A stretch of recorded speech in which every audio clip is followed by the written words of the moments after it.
अगर हम एक टीम में काम कर रहे हैं, हमारा लीडर हम ही लोगों को एक किसी पर्टिकुलर पर्सन को बोले कि ये चमचा है, ये बिच्छू है, ये सांप है, तो क्या उसको वो इज्जत मिल रही है? क्या वो उसको इज्जत मिल रही है? पर्टिकुलर नाम लेके बोला किसी तो पर्टिकुलर नाम सामान्य तौर पर एक वरिष्ठ नेता ने सामूहिक रूप से नेता का चमचा कौन होता है? नेता का चमचा कौन होता है? नितिन बंसाली जी, कौन होता है नेता का चमचा? चमचागिरी से सावधान रहो। इशारा किया, ये तो सारे लोगों पे। और एक बात तो ये बता दूं, लगेगी आग तो आएंगे कई घर जद में। यहाँ सिर्फ हमारा मकान तो नहीं है, ये तो सारी पार्टियों के लिए है। चमचे अभी इनको ठीक है, ये भक्त कहते हैं, पर मैं इन्हें अंध भक्त कहता हूँ।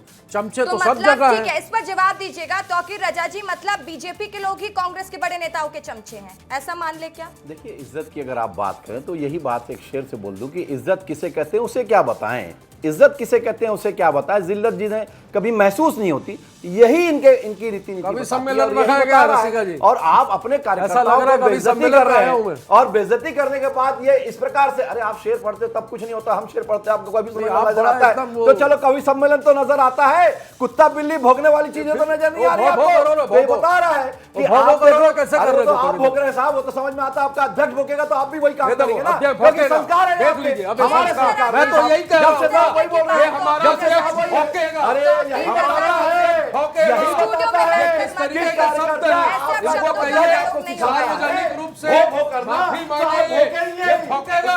अरे ये भौंकने वाला काम आप लोगों की पार्टी में होगा। आपका राष्ट्रीय अध्यक्ष या राष्ट्रीय नेतृत्व बोलता है कि घोड़ा बताता है, तो आप घोड़ा बनेंगे, लंगड़े घोड़े बनेंगे या बारात के घोड़े बनेंगे, ये भी बताता है। तो आपके बिच्छू बताते हैं किस प्रकार से आप डसेंगे या सांप बन के किसको जहर उगलेंगे। तो ये आपके लोग हैं फ्रस्ट्रेटेड। अरे साहब, आपकी पार्टी नाराज है, आपकी पार्टी पूरी देश से गायब है, फ्रस्ट्रेटेड आप लोग हो, और ये फ्रस्ट्रेशन आप में है। इसी कारण से आपके भीड़ तक नजर नहीं आती और गुटबाजी हावी है, और उल्टा दूसरों पे इल्जाम लगाते हो। अरे आप तो शर्मनाक है, आप तो शर्म कर लो साहब। इस विषय में रसिका जी इनको बोलिए कि इस डिबेट में सार्वजनिक रूप से माननीय प्रधानमंत्री जी को किस प्रकार से जी तक, जैसा अभी माननीय अनिल द्विवेदी जी ने कहा, जी तक शब्दों का प्रयोग नहीं करते। अरे आप बोलते हैं, आपके अध्यक्ष को भी, आपके नेता प्रतिपक्ष को भी समझाई ना राष्ट्रीय कि किस प्रकार से वो माननीय मोदी जी को अपमान करते हुए या दूसरों को अपमान करते हुए आप किस प्रकार से कार्य करते हैं, तो ये समझ में आता है। मैंने नाम नहीं लिया, अरे वो खुद बोल रहे, अरे वही बोल रहे, अरे मैं बोल रहा क्या? आपके राष्ट्रीय अध्यक्ष बोल रहे, अरे आप किससे बात कर रहे हैं? अरे इतने समय तक राष्ट्रीय अध्यक्ष से बात दिखाई ना, मेरे से क्या बता रहे? अरे आपके संस्कार, आपके राष्ट्रीय अध्यक्ष आपको सिखा रहे हैं, छत्तीसगढ़ की संस्कृति है कि आपके राष्ट्रीय अध्यक्ष जिस प्रकार से करते हुए आपका उदाहरण दे रहे हैं और आप उसी का फॉलो करते हैं। पार्टी का कार्यकर्ता ये बोल रहे हैं कि वो भक्त है, ये वो करता है। अरे आपके राष्ट्रीय अध्यक्ष बोल रहे हैं, मैं कह रहा हूं आपको शर्म आना चाहिए, आपको शर्म आना चाहिए। ठीक है, सुनिए, समय बहुत कम है, ऐसे बात नहीं होती। तौकीर रजा जी, नितिन बंसाली जी, एक मिनट, बात ऐसे नहीं होती। और बात ये होनी चाहिए कि शब्दों की मर्यादा, मतलब आप लोग भी कुछ भी बात रख रहे हैं, उस टॉपिक पर बात रखिए ना जिस पर बात हो रही है। और नितिन बंसाली जी, आप कहते हैं कि बोला कुछ और जाता है, परोसा कुछ और जाता है, दिखाया कुछ और जाता है। एक बात बताइए, आपके नेता एक बयान देते हैं, आपके दूसरे नेता से सवाल पूछता है जब मीडिया, तो वो दूसरे नेता कहते हैं वो तो हंसी मजाक में कह देते हैं। तो बताइए, राजनीति हंसी मजाक है, तमाशा है? पर बात करने की हर आदमी की स्टाइल होती है, हर व्यक्ति का तरीका।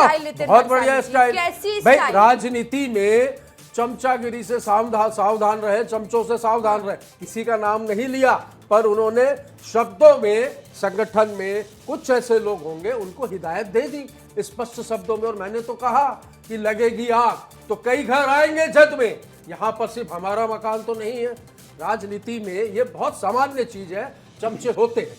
तो व्यक्तिगत रूप से किसी का नाम लेके चरणदास महंत जी ने किसी को चमचा पर आपकी आज की डिबेट में रसिका जी, आज की डिबेट में मैंने तो कुछ नहीं कहा, पर भारतीय जनता पार्टी के मेरे साथी प्रवक्ता ने मेरे राष्ट्रीय अध्यक्ष को भौंकता है और वो तो भौं गलत है। करता है। देखिए मैंने तौकीर भौंकता नहीं रजा बोला, जी, वो भौंकता गलत करते है, बोला, वो तो मैं अधिकार करता तुरंत हूँ। बोल रही हूँ कि वो इसका गलत मतलब है। वही हुआ, आप भौंकना यहाँ पर करने बैठ का के आप शब्दों बता रहे का हैं, इस्तेमाल तो ये मत बता करें रहे हैं, और आप तो किसी आप को अपने शब्दों मत को जो बोलिए। है मोड़ने की देखिए कोशिश नितिन करिए। भंसाली जी, मैं ये माफी बताता मंगवाने है वाली कि कोई नहीं आप होती, किस- फिर आप भी माफी मांगे और आप भी माफी मांगे, क्योंकि कहा आप दोनों मैंने कुछ भी बोलो, बात मैं करते तो हैं। मांग लूंगा। आप लोग भी बीच में प्रधानमंत्री को ले आते हैं, फिर आप आपस में माफी मैं मांगे। अगर माफी कहूंगा, मंगवाना मेरा मैं काम नहीं व्यक्तिगत रूप से है। यदि आप आप बोलेंगे ऐसा गलत है, जो करते हैं, गलत है उस पे आवाज उठाऊंगी। माफी मंगवाना और ये तो मेरे शो में ये गलत बताता है शब्दों का कि किस इस्तेमाल मत प्रकार करिए। से बात जो सुनिए। बाकी वो तो बीजेपी IT सेल का एजेंट निकला। आपके अभी कार्यकर्ता हाल करते में रहे, बिहार में तो दरभंगा आप ये में देखिए किस प्रकार से करते हैं, हम तो ठीक है, नहीं करते। चलिए समय बहुत कम है। अनिल द्विवेदी जी, मैं आपका लास्ट रिएक्शन चाहूंगी। देखिए रसिका, निश्चित तौर पर भाषा की मर्यादा बनी रहनी चाहिए और ये सिर्फ नेता तक सीमित नहीं है। अभी सनातन धर्म को आप देख लीजिए, चना, बिच्छू और जाने क्या क्या शब्द सनातन धर्म के लिए इस्तेमाल हुए थे। आप राजनीति और आरोपों तक सीमित रहिए ना, सनातन धर्म और इस पर क्यों आ रहे हैं। अभी मैं देखा कांग्रेस के किसी एक मंच पर प्रधानमंत्री की मां को गाली दी गई। सोनिया गांधी जी के लिए क्या क्या शब्दों का इस्तेमाल पिछले कुछ सालों में नहीं किया गया। आप नारी शक्ति का सम्मान तक नहीं करना चाहते। आप एक मां को गाली दे रहे हैं और किसके मंच से दी जा रही है। और माफ कीजिएगा, अब राजनीतिक दलों ने इस पर माफी मांगना या कार्रवाई करना भी बंद कर दिया है। और यदि आपने बंद कर दिया है तो ये बाढ़ आती रहेगी, ये शब्दों की मर्यादा खत्म होती रहेगी और इसमें सबसे ज्यादा आप झुलसेंगे। मुझे याद है कि जब लालू यादव से पूछा गया कि बिहार में कांग्रेस और यूपी में कांग्रेस और समाजवादी पार्टी का गठबंधन क्यों हो रहा है, तो लालू यादव ने उनको चिरकुट शब्द कह दिया था। जो आपके राजनीतिक सहयोगी, आप उनके लिए इस तरह के शब्दों का इस्तेमाल कर रहे हैं। तो यह चीजें ये है कि आने वाली जो पीढ़ी है नेतृत्व, ये राजनीतिक नेतृत्व की, वो आपसे क्या सीख रही है, वो आपसे कैसे सीखेगी, वो नेतृत्व को कैसे समझेगी। कभी बड़े बड़े सीनियर नेता जो कांग्रेस के थे या बीजेपी के, उनसे हम शब्दों की मर्यादा सीखते थे। उनके भाषणों में, उनके बयानों में, उनके कृतित्व में एक सम्मान दिखता था। बिल्कुल, मुझे लग रहा है वो बात बना रहना उन्होंने चाहिए। कही है। और नितिन लौटना भी भंसाली जी, चाहिए। जल्दी से अपना लास्ट रिएक्शन दे दीजिए, समय कम है। राजनीति में शब्दों की मर्यादा, मैं लास्ट डिबेट में भी आपके यहाँ इसी सब्जेक्ट में आया था, मैं फिर से कहूंगा कि राजनीति में शब्दों की मर्यादा होनी चाहिए।